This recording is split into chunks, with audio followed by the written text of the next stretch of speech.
Oklahoma Archery, everything archery based out of Oklahoma for Oklahoma. Let's get it started. Hello, everybody. I'm David Bosca, and this is the Oklahoma Archery Podcast. I'm not sure I hit record fast enough, so you might not have heard the whole beginning of that, but here we are. I'm pretty sure they got the intro. I'm Neil Cooley, and today we got a very special guest in the house with us. We got Mr. Zane McSorley, fresh off a win at the Okie-Land Vegas Jackpot Championship. How you doing, Bubba? I'm good. How are you guys? Good. You out here suffering with allergies like the rest of us? Oh, yeah. It's bad. Can't figure out what season it wants to be yet. Well, Zane, we welcome you to the podcast. I've got to know you, say, in the last year, I'd say. And a week ago, I still called you Zach. So I apologize in front of everybody. There you go. Dave, we've called him so much worse. It's okay, man. We like to pick on Zane as much as we can, and he turns around and gives it right back to us. So he might shoot in the youth division, but he does talk smack like a grown adult. I'll tell him that. I'll tell you that for you, real easy. So Zane, tell everybody how old you are, where you're from, and what you're shooting. I'm 13. I'm from Washington, Oklahoma, and I shoot a Darton Tritech 35. There you Tell go. us your makeup on the bow. I have an Excel Achieve XP Pro sight. I have a Shrewd scope. I have Summit bowstrings, Conquest stabilizers. Black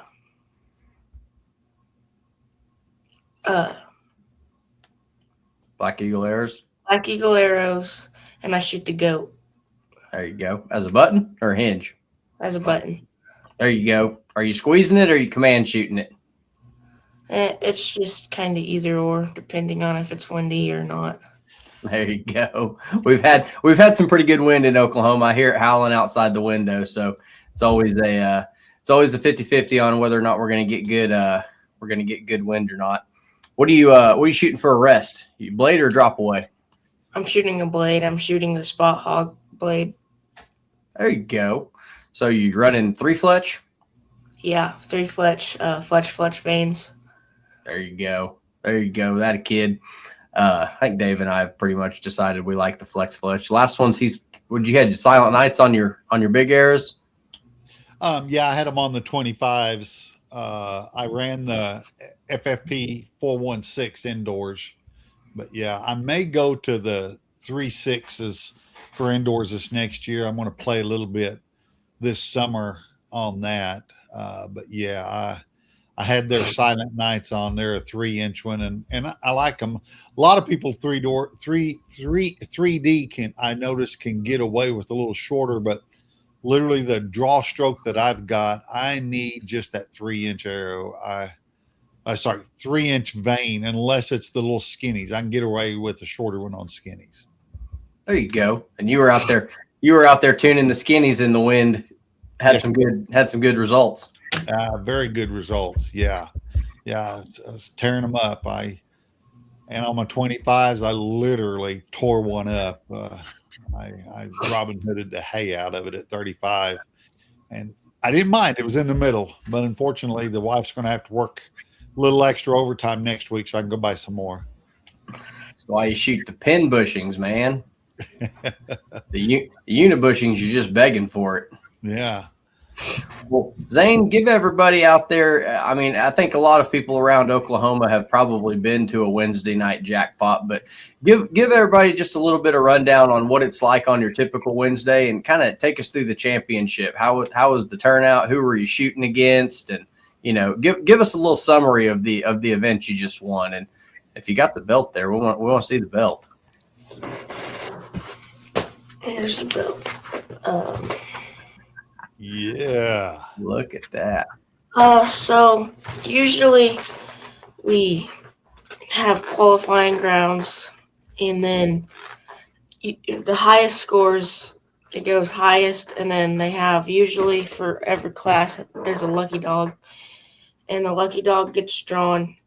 They go into the shoot down after the qualifying rounds, and you just basically, like a Lancaster style shoot down, you just go in and shoot. You shoot 2 wins, highest score wins. You have, and then you just keep going with that. Shoot my Vegas face. Lancaster face. Yeah. So X is 11, and then you got Yes. the 12 ring down there. Yep. Gotcha. Do you ever go for the 12, or you just say middle's good enough? Yeah, I just try to go for the middle till I can't.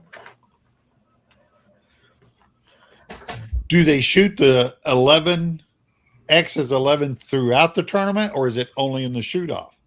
Only in the shoot off. Okay. There you go. So you just got to get in with 300, and then eventually they reward you for shooting. See, I like the X's 11. I think it rewards the better archers a little bit. You know, I know Dave likes the Lancaster format all the way through, but I really feel like for me personally, it makes me over aim just a little bit. So while there is another point in the 11 ring, it does wreak mental havoc on your shot process. So everybody out there is like, yeah, you know, you get an extra point for the 11. I was like, I just feel like it's more pressure on every arrow. So until the shoot down, you know, it's not really something I'm thinking about. How is your scope setup? Can you see with your optics at full draw? Can you see the 10 ring and the X ring, or you just see the kind of yellow until it's the middle? I can see the 10 ring. I can see the 9 ring really good, but I can't see the X, so I just kind of aim at the middle. Okay.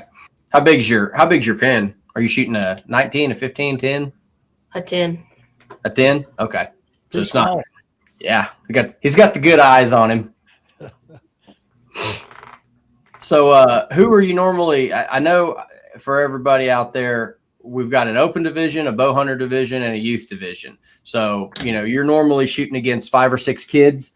How many of them did you have at the championship? Was it a good turnout? There wasn't a lot of people. There was just 3 of us in the youth class. Okay, so you had some familiar faces that you'd seen week in and week out. Yeah. There you go. Ended up. Were you the 1 seed going in, or were you? Did you have to fight your way to the top? Me and Kinsey Burke tied for second, so we shot off first, and then I went and shot against Oakley. There you go. Oakley can shoot. I know he's won the belt a couple of times. So on a week-to-week basis, if you win, you sign the back of the belt, and then the winner at the end gets to keep it all year long. Yeah. So you got a whole bunch of signatures on them. Have you counted them all up? Who all, you know, you got you and Mason on the back of there, and who else? Me, Mason, Kinsey, there's Oakley, and there's Trisha. And then that's it. Okay. Red Oakley has it signed most. Oh, yeah, I was gonna say he's got that bow dialed in pretty good. So what was it like for the championship? Did you have a little bit more nerves to manage, or was it just kind of, you know, another game of indoor? Or was it just were you just happy because it was the last game of indoor till next winter? Yeah. I was pretty happy. I was ready to get it over with. Oh, come on now. Come on. What he's saying is Zane likes shooting 3D a little bit more than shooting indoor, Dave. I think that's a fair statement. But tell everybody kind of what your mindset shooting indoor is. I mean, I know it's when it's cold outside, you can't shoot outdoors. You know, we got to go 20-yard game. That's what we do during the winter time when we're not deer hunting. So talk about your mindset for indoor. What are you working on? What are you trying to prepare for by shooting indoor all winter? I really try to aim. And then I try to focus on my backhand, my release hand, with how it comes off of my bow. So Talking about execution or follow through? Both my execution and follow through. I have a bad problem with punching it, so I try to squeeze. You and me both, man. Yeah, I know there for just a little bit you were working with Sly. He was trying to help you out, get that rhythm down just a little bit better. Do you feel like you've, what would you say, brought some of that into your process? Yeah, I'd say so. Do you I have try to to think back on that now? sometimes. Yeah. I try to use my button like a hinge instead of a button where I just pull and rotate my wrist. There you go. Oh, you mean Yeah. like this? Yeah. Okay. See, my mind wouldn't allow me to move. As I was moving that, I felt like I was moving too much. And so it's really unique how everybody is a little different on what it is. I didn't want to feel the movement, or it was like I don't know. That moving's different for me. Yeah. It's gotta move to go off, but your mind hates seeing the movement in the pin. Yeah. So you got to be able to find the best of both worlds in there. I finally put the button down after 2 rounds of subpar performance at Trosper. I broke out the hinge again. So as Gaius Carter would say, power move alert. Look out, everybody else. Not because I'm going to beat you on score, but because I don't know where this arrow is going to go.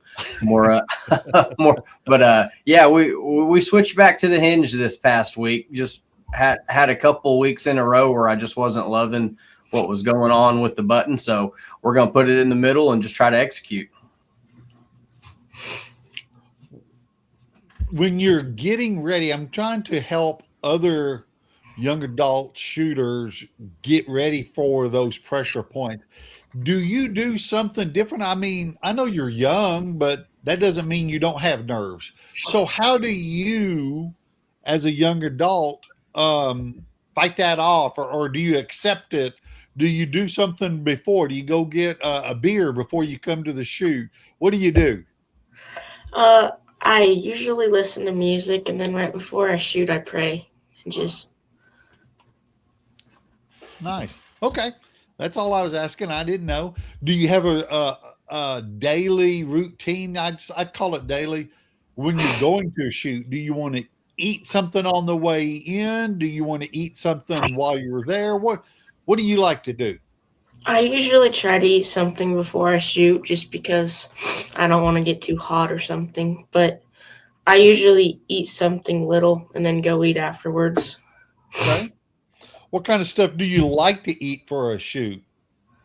Like I put meat sticks in my chair whenever I'm shooting, or crackers. Okay. Before the shoot, what do you like to eat? Anything particular? I mean, are you a hamburger, hot dog guy, or you want to just eat something light?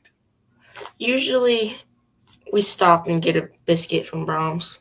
Okay. Yeah. Yeah. Well, let me ask you this. I know how I am when it comes to them Brahms biscuits. I'm a sausage, egg, and cheese biscuit dude. Tell me what your breakfast of choice is.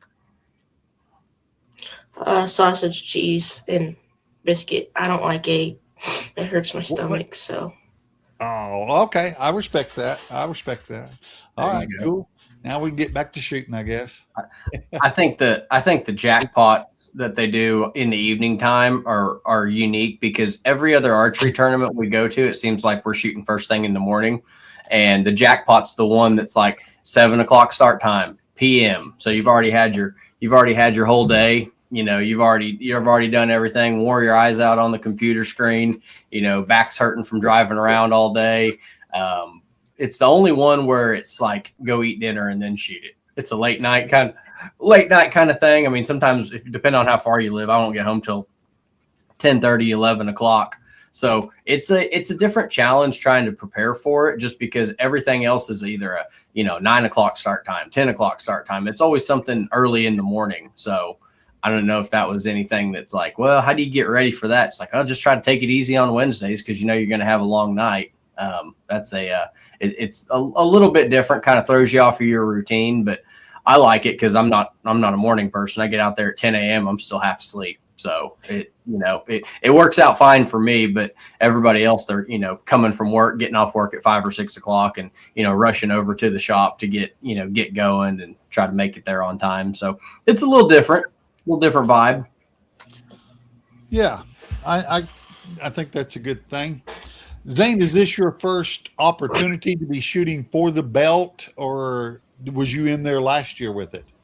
Last year we didn't have it. Last year, Oh, okay. I don't know why, but we didn't end up doing the end of the year jackpot finale. I think just scheduling conflicts. I think that everybody's going to different shoots all around the country. It's hard to find a good time to conclude the indoor season, because now that we're past Vegas, we're past Lancaster. I think we've done our OSAA state and sectional tournaments. So really, it's all got to be outdoor season by now, right? Yeah, for me it is. State targets in June for the USA, and I think the OSAA is going to be September. What else is there? There's outdoor target, Field. Yep. Got your orange dot stuff kicking off. Yeah, and what's that other style tournament? You have something to do with that, Neil. Oh, the rubber deer jackpot rounds. Yeah, we come shoot the rubber deer and the rubber pig and the rubber antelope. 3D, I think they're called. 3D targets. Yes, those have been fun. We've had a couple of good turnouts. Had 198 at Bowtown and 209, 210 at Trosper, doing the 2 rounds apiece. So had 100 people at each one. Let them shoot 2 rounds. So that's been working out fantastic. Drive once, shoot twice. This coming weekend, they're not at the same spot. One's going to be at Choctaw at 9 a.m. shotgun start, and then we're all going to go up to Pawnee Bow Range 11 to 3 trickle start. So they're a little spaced out this weekend, but everybody's kind of working around the schedule the best we can to accommodate. There's only 20 weekends between February and Coleman, so you got 31 qualifiers. I think we're down to 29. We had one Magnolia Ridge canceled one a month ago, and then the Gun Club in May is going to be canceled. They don't have anybody there to run it. Their management's out of town that day, so we're down to 29. Man, we're shaving days off the long marathon of the season without even having to take your bow out. So that's going to be that's going to be good on my end, because I'm getting worn out. So appreciate everybody keeping up with the schedule changes. Some stuff's kind of out of our control, but you're going to have plenty of opportunities to shoot your bow. You won't have an open weekend where you can't go shoot 3D. I think the beginning of May is the only one that we don't have an ASA, and that's got your Archers for Christ quad state qualifier down in Paris. So we try to keep it off the books there. So it's all good. You might have to drive a little farther, but if you want to shoot the rubber deer, by golly, you're going to have a chance to do it. They got OSAA marked 3D and unmarked 3D as well. So there's all kinds of organizations that are just getting going. We're all trying to get the best weather we can, but sometimes you can't beat Mother Nature. She's just so it's gonna rain, it's gonna be windy. We shoot rain or shine unless there's lightning. So it's the best we can do for you. Zane, I know you shoot, would you say you shoot more 3D than any other style? Yeah. What is your arrow build and your bow setup the same as what you went through indoors with? That's a little different. It depended on the style of indoor. Okay. Like organization. Walk us through that. 23 shaft or the bigger one? Yeah, so for like USA, I would use a 23 with smaller vanes. And then for NFAA, or like we went to the Rumble, I used 26s, PS 26s with 4-inch vanes. There you go. Who's your bow mechanic, or are you the bow mechanic? It's either me, my dad, or Brad Yules. Okay. Do you have a specific bow shop that you hang with? Yeah. Red Dirt Archery out of Maysville. Okay. Go. Brad does a lot to keep the kids in good gear and tuned and changing strings and all kinds of stuff. And Zane just keeps getting taller. We'll get his bow dialed in, and it's pretty much there. And he's a half an inch taller 2 weeks later. So he's a constant moving target. That's exactly what happens. How would you help the rest of the people get kids? How'd you get into shooting? A friend from school. I went over to his house, and he told me that he had to leave for 4-H practice, so we went with him, and that's how I started. Okay. There you go. What would you say is how do you tell other kids? How would you tell them to, hey, would you ask them to come over to your place and watch you shoot? And how would you help us grow the youth into shooting? Probably ask them to shoot, come and watch, or even some of my friends have bows because they hunt or something. So I just tell them come over and shoot, or let's go. Come this day and go shoot with us and see if you like it. Or, like some schools have NASP, so if they do NASP, tell them about what ASA has, because they have a NASP class now. They can come shoot. Oh, I see what you're saying. With their NASP equipment, they can shoot a 3D. Yeah.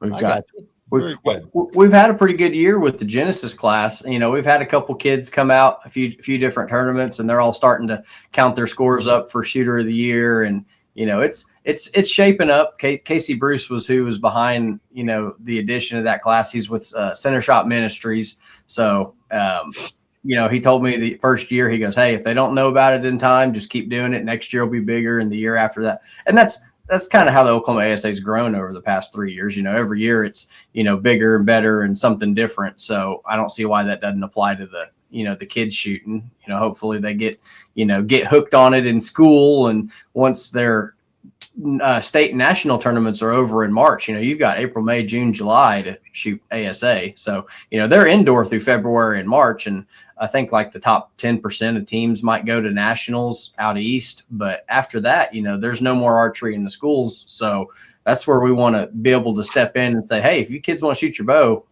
ASA's got a place for you. We try to include as many people as we can, especially the young people. And, in a year or two, they're probably shooting a full-on target bow with lens and long bars and everything else. But it's fun to shoot those Genesis bows. It gets them started. They shoot in a 20-yard max class as a green stake. So it's manageable for them. If they run out of arrows, I got a whole garage full of them. We'll give them some more arrows. It's not the end of the world. I think they usually show up with a half dozen, and that's usually pretty good to get them through the whole day. But if they run short, we'll get you taken care of. It's not a problem. That's good to know, because that's all I took was 6. So I may hit your garage up.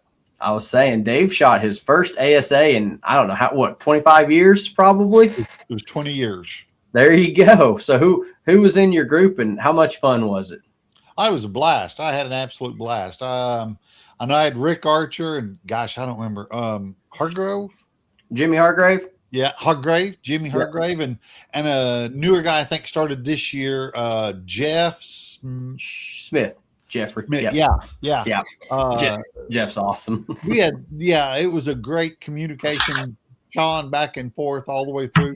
And it was, I don't know, target 15, 16. Rick and I were sitting there, and I was like, Rick, this is what I miss. This right here, the group, the running back and forth, and that's what I actually missed about it. Wasn't the actual shooting. Yeah, the shooting's fun, but yeah, we had a great group, and I really enjoyed the guys and gals, or the gals. They were just a target behind us and was always giving us a hard time. But yeah. I got more questions about you showing up to that. Like, did Dave get lost? Has he got the dementia? Did he just wander onto the course or something? I was like, no, he meant to be here. He set a bow up for it and everything. Yeah. It was that was big news in the archery community. It's like Dave shooting 3D. Look out.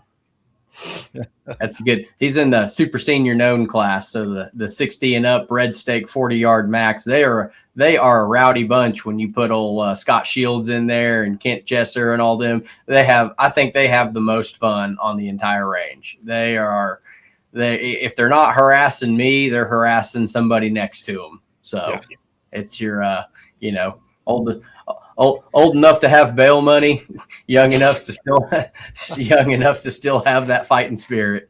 So it's a good group, and that's always been my favorite thing about 3D. It's like, there's 3 or 4 or 5 of us in a group, and we got 20 targets ahead, and somebody's going to shoot good. Somebody probably me is going to shoot bad, but I'll make sure you have fun. It's a good time just trying to navigate the course and watch everybody diagnose why their bow's not hitting in real time. It's like, is my string stretching? Is my peep rotating? Did I lose a vein on that arrow? I don't know what it was. I think I just missed. Let's go to the next one.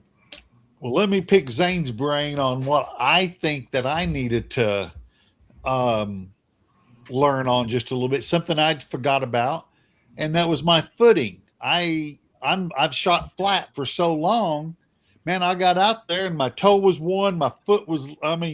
How do you handle your footing not being great to be able to hold still and still execute a shot? I just move around the state. I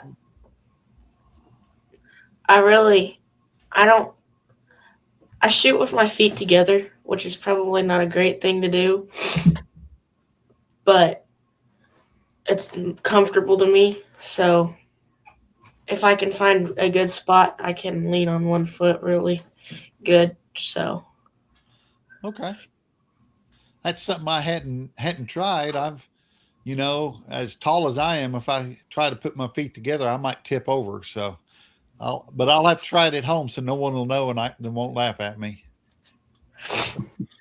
It's rough. Toes down is rough. Toes up is not so bad. Shooting uphill's not bad. Shooting downhill's bad for me. So you're always looking for that part of the stake that you can still touch a foot. You got to touch front, back, side of your foot somewhere, but you're looking for that flattest spot. And they've actually changed the rule, I think 2 years ago, to where you can't kick. You can move a stick or a rock. You can, brush something away, but you can't manipulate the ground. I think back in the day, they used to have people carry a little half a board and they'd set that board down to get a flat. So you can't alter the ground in any way. Can't dig a hole with your boot. You can't bring something to stand on. You can't put a rock there. So they're trying to make it, because years ago, I'd find a good flat rock and even my feet up. And then after I just done shooting, I'd throw that rock down the hill and say, good luck, everybody else. That's my rock. And it's gone now. I do remember, now that you say that, people used to take their big hiking boots and, man, they just scrape by the stake trying to get it level. But is that correct that you have to touch the stake? Yeah. See, that's the way it's always been with me. We always had to. Yeah. You gotta touch it one way or the other. The only problem is the people that use the little whiskers in the ground. When you step on them, it flattens them out, and you can't see them so good. So yeah, those are the only ones that are kind of rough to stand on. I like the big stakes that are 2 foot long that are sitting up. You can touch it on your quiver. You can touch it on the inside, outside of your knee. Whatever works. But those little short ones, man, they don't give you much to work with sometimes. So without standing directly on top of them, it's like, hate to bend up your whiskers. Zane, do you shoot in a known yardage class or do you judge? I shoot in a known yardage class. I shoot in youth open boys. Okay. So you're using a rangefinder? Yes. What particular rangefinder do you have? I have the Leupold. I don't have it with me. It's a Leupold. Yeah. Probably full draw. Full draw 5. Yeah. Okay. Yeah. I think that's the same as I got. I'm not sure. I don't look at it much because I don't use it much. It's a lot of work to go out there and click those targets. It'd be so much easier to just take a guess at it. Well, that's something Rick and I kept talking about the whole time. When we both started, there was no known at all. It was all judging. and I would walk up and out of habit, I first look at it and I just get a number. Well, you don't go into your full process of judging, so we just reach up and click. Gosh dang, I'm glad I'm not judging anymore, because I would be off 3 yards compared to what I would have done it initially, and then would have tried to justify it by the ground or something. So it's real. I'm not judging for so long, man. It was different. It was definitely different. For the second or third time this year, I shot a 35-yard target with my needle on 30 on Saturday. So yeah, that was even when you know the yardage, sometimes you still drop. I was like, man, that was the best shot I broke all day. And they're like, you're way down in the nickel in the belly of it. I was like, there's no way. How in the world? That was, and then I looked at my sight and I had it on 30 instead of 35. And I'm like, every time, just get in a hurry, get to talking out there and do something stupid. It's like, well, you know, they'll call me Nickel Neil for another week. Speaking of sight marks and stuff, Zane, how do you go about getting sight marks? Do you stand out there at 20, 25, 30 and put a mark on each one, or do you use a computer program? I just use the ones from Excel. I use the metal sight tapes. And you try to find, how do you go about justifying which one you need? I start off with a little piece of paper on my sight tape and just 20, 25, 30, 35, and try and find the one that best fits it. Okay. How so far you back? do stand at the different yardages and shoot it. Yes. Okay. That's good. How far back do you get? You shoot 50, 60 yards? How much clearance do you have on your scope? I could probably get to 70 with clearance. Golly. There you go. Take you a little set of calipers and measure your 20 and your 70 and find that tape that fits the right. Yeah. Tape I'm running now is pretty good. Every now and then it's off, but it's probably me. So yeah, it's hard to admit that, but once you get used to saying I just missed. I mean, we teach these kids so much about how to shoot a bow and how to work on a bow and how to tune a bow and everything that we don't teach them how to miss an arrow. That's the single biggest skill you can have in archery is saying, yep, it was low when it broke and it's low when it landed. Next one's going to be better. And I feel like that's an important tool that we got to instill upon not just young archers, but people that are new to it. You know, every time they miss an arrow, they got to go buy a new bow, or buy a new release, change arrows, change sight tapes. It's like, you can just miss. It happens a lot. It's pretty normal. What is your 3D arrow, Zach? You said Black Eagle, but what is it? Black Eagle 23. 23? PS 23. Yeah. 400 spine. Yeah. I got 100 in the nose and running 3 fletch. Yeah. Yeah, cool. Got to keep them fast. Any idea what it's chronoing at? I think it's right on 257 to 260. I think that's what I'm going with. Yeah. So your max is 260 plus 3%, right? Yeah. Okay, so you're right at the threshold for as fast as it can be. Yep. There you go. Well, if you had if you had to pick the best group to shoot 3D with, you pick 3 or 4 guys to go out there in a group. Who's your lock to have the most fun in a day? Oh, probably Mason Loudon, Jack Shaw,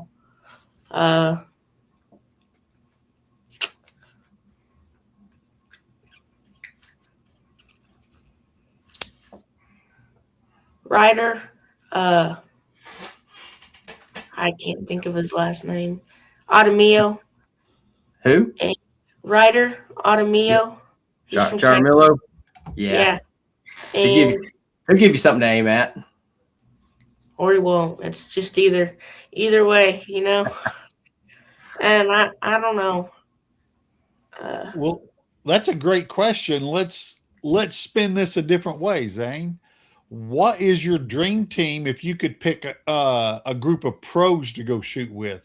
Who would you go shoot with? Oh, probably Lawson. Jacob Sluzar. and probably Levi Morgan. Very good. I like that. I like that. Yep. Give you something to aim at for sure. At Well, least if Levi's in your group, are y'all going to have to all judge to be in the same group, you think? Probably. Lost and Shoot's known, but he was almost going to go to unknown when they were moving him back to 60, and then all of a sudden he's out there shooting 60 at known. He's like, yeah, I don't want to shoot 60. I'll go judge. And then all of a sudden he's out there making the shoot offs in the 60-yard class. So I don't know what happened to that, but yeah, Sluisars and Morgan, they're both unknown shooters. That'd be fun. It'd be good. Be a good group. Didn't have any senior archers in there. Hey. That's just brutal, man. I mean, if there was a senior archer, probably Chad Hilburn. There you Oh, I go. like that. Good one. Good Yeah. one. So, Chad shot one of them targets through the eyeball at Trosper on Sunday. They had all our pros came out for a fun round. I think he was letting down and it kind of took it from him and he wrenched it back this way. It hit that I think it was the chamois, maybe the Impala, I can't remember. Hit it right here and came out through its eye right here. I was like, did you do that on purpose? He goes, no, I was just lucky I didn't lose an arrow. Bo took that release from me and I said, get back here, and that's when she broke. So, it happens. Other than that, I think they had a pretty good time. It's always good seeing the pros come out, shoot a fun round, get ready for Minden coming up. Yep. Are you going to try and make that one, Zane? Yeah, we're going. We're leaving Thursday. Good. You gonna make it to the team shoot? Probably not. I don't like doing a team shoot very often. Does your pops get to shoot them when y'all go? Yeah. Yeah. Do you usually beat him, or does he usually have a better score than you? I usually beat him, but he's judging, so we'll give him that.